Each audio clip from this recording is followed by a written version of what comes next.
KFCയിലെ party ബന്ധുക്കളുടെ commission ഇടപാടാണെന്ന RCFL നിക്ഷേപത്തിന് പിന്നിലെന്ന് പ്രതിപക്ഷ നേതാവ് VD സതീശൻ.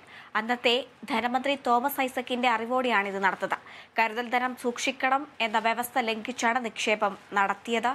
സെബിയുടെ ഗ്യാരണ്ടി ഇല്ലെന്ന് നിക്ഷേപം സ്വീകരിച്ച കമ്പനി തന്നെ വ്യക്തമാക്കിയിട്ടുണ്ടെന്നും പ്രതിപക്ഷ നേതാവ് പറഞ്ഞു.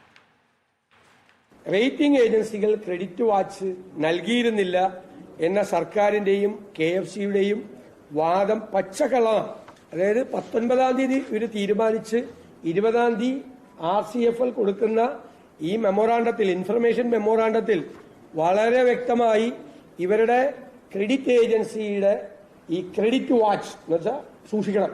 കാരണം ഈ കമ്പനിയുടെ സിസ്റ്റർ കൺസേൺസും പാരന്റൽ കൺസേൺസും എല്ലാം അപകടത്തിലാണ് എന്ന്.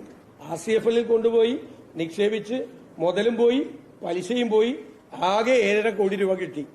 അപ്പൊ ഈ ഫെഡറൽ ബാങ്കിൽ 8.69% ഇട്ടിരുന്ന ഫിക്സഡ് ഡെപ്പോസിറ്റ് ഇട്ടിരുന്ന ഈ സംവിധാനം കൊണ്ടുപോയി എന്തിനാണ് 50,000 കോടി രൂപയുടെ കടബാധ്യതയുള്ള ഒരു കമ്പനിയിൽ പോയി നിക്ഷേപിച്ചത് എന്നതിന്റെ മറുപടി ഇപ്പോഴത്തെ ധനകാര്യമന്ത്രിയും പറയണം, പഴയ ധനകാര്യമന്ത്രിയും പറയണം.